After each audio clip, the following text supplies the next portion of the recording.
যে সময় আপনি লিখেছেন, বিয়ের আগে কি হবু হাজব্যান্ডের সাথে জরুরি প্রয়োজনে কথা বলা যাবে? বিয়ের আগে হবু হাজব্যান্ডের সাথে যদি কথা বলতে চান, তাহলে সেক্ষেত্রে একান্ত প্রয়োজনে কথাবার্তা আপনি বলতে পারবেন। একান্ত প্রয়োজনে কথাবার্তা ছাড়া আপনি যেটাকে বলে অপ্রয়োজনীয় আলাপ সালাপ, জাস্ট বোঝাপড়ার জন্য আলাপ সালাপ, এগুলো করতে গেলে সেটা জায়েজ হবে না। কারণ যতক্ষণ পর্যন্ত আগ্রহ সম্পর্ক না হয়, ততক্ষণ পর্যন্ত স্বামী স্ত্রী সুলভ সম্পর্ক নিজেদের মধ্যে স্থাপন করা জায়েজ নয়। এরপর প্রশ্ন হলো, এবছর আমি হজে যাবো ইনশাআল্লাহ, হজের সফরে কোন কাজগুলো বেশি করতে এবং কোন কাজগুলো পরিহার করতে আপনি উপদেশ দিবেন? হজের সফরে যেহেতু যাচ্ছেন, যে কাজগুলো সবচেয়ে বেশি বেশি করবেন সেটি হলো হজের সফরে আপনি তালবিয়া পাঠের সময়গুলোতে উচ্চস্বরের তালবিয়া, পুরুষরা নারীরা নীরবে তালবিয়া পাঠ বেশি বেশি করবেন। তফ যত বেশি সম্ভব করার চেষ্টা করবেন, তবে অন্য কাউকে কষ্ট দিয়ে নয়। আর যে কাজগুলো সবচেয়ে কম করবেন সেটি হলো, বা না করার চেষ্টা করবেন, সেটা হলো যে কারোর সাথে বিবাদে লিপ্ত হওয়া, বিতর্কে লিপ্ত হওয়া, অবশ্যই এগুলোকে এড়ানোর চেষ্টা করবেন। যথাসম্ভব নিজে কষ্ট করে অন্যকে অগ্রাধিকার দেওয়ার চেষ্টা করুন প্রত্যেকটা সার্ভিস নেওয়ার ক্ষেত্রে। এই জিনিসগুলো আমাদের হজের গুণগত মানকে অনেক বেশি বাড়িয়ে দেবে ইনশাআল্লাহ তাআলা। হজের সফরে আরেকটা কাজ আমরা বেশি বেশি করবো, সেটা হলো জিকির, আল্লাহর জিকির, আল্লাহ স্মরণ, দোয়ার কবুলের জায়গাগুলো আছে সেখানে বিশেষভাবে সেগুলোতে মনোযোগ দিয়ে আমরা দোয়া করবো ইনশাআল্লাহ তাআলা। আমার কপালে একটা বড় টিপের মতো কালো দাগ রয়েছে, আমি এটা রিমুভ করতে চাই, তাতে কি আল্লাহ আমার উপর নারাজ হবেন বা গুনাহ হবে? দয়া করে জানাবেন ইনশাআল্লাহ। আপনার কপালে যে কালো দাগ রয়েছে টিপের মতো, এটা তো একটা ত্রুটি বলতে পারেন, সাধারণত মানুষ এটা থাকে না, অতএব এটা দূর করার চেষ্টা আপনি করতে পারেন, এর কারণে আপনি গুনাহগার হবেন না।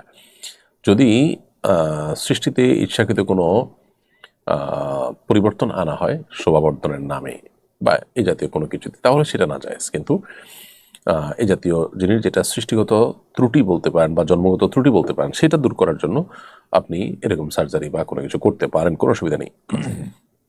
শাকিল আহমদ লিখেছেন, শাওয়াল মাসে বিয়ের কি বিশেষ কোনো ফজিলত আছে? শাওয়াল মাস এখনো চলমান আছে এবং শাওয়াল মাসে বিবাহের ফজিলত অনেক ওলামার কাছে সুসাব্যস্ত রয়েছে। ইমাম নবী রাহিমাহুল্লাহ সহিহ মুসলিমের ব্যাখ্যা গ্রন্থে বলেছেন যে শাওয়াল মাসে বিবাহ করাটা মুস্তাহাব। এটার সপক্ষে দলিল দিয়েছেন সহিহ মুসলিমের একটি হাদিস দ্বারা। আয়েশা রাদিয়াল্লাহু আনহা বলেছেন যে রাসূল আকরাম সাল্লাল্লাহু আলাইহি ওয়াসাল্লামের সাথে, তিনি বলেছেন তার বিয়ে হয়েছে শাওয়াল মাসে এবং রাসূল আকরাম সাল্লাল্লাহু আলাইহি ওয়াসাল্লামের সাথে তার বাসর হয়েছে শাওয়াল মাসে। এবং আয়েশা রাদিয়াল্লাহু আনহা পছন্দ করতেন যে মেয়েদের বিবাহ বা বাসর যেন শাওয়াল মাসে হয়। এই জন্য শাওয়াল মাসে বিবাহ করাকে অনেকে মুস্তাহাব বলেছেন, যদিও বিবাহ অন্য যে কোনো মাসে করা যেতে পারে। মানসুর আক্তার লিখেছেন, মোবাইল অ্যাপস থেকে রেকর্ডের আজান শুনে আজানের জবাব দেওয়া যাবে কিনা?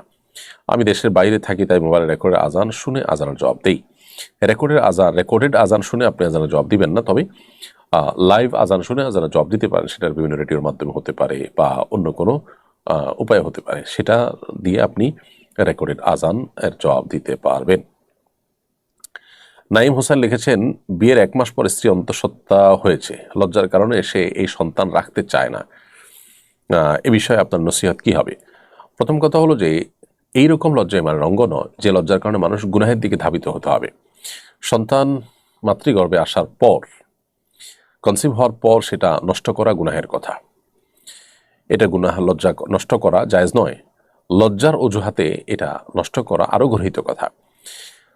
যেই লজ্জা মানুষকে গুনাহের দিকে ধাবিত করে, সেই লজ্জা বরং কুফুরির অঙ্গ, সেটা ইমানের অঙ্গ নয়।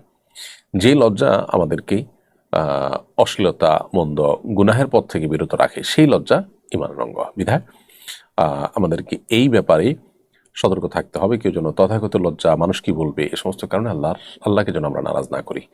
মানুষের চক্ষু লজ্জা এটার চাইতে আল্লাহর অসন্তুষ্টিটা অনেক বড়, বিধায় সেটাকে প্রায়োরিটি দিতে হবে। আল্লাহ আমাদেরকে তৌফিক দান করুন।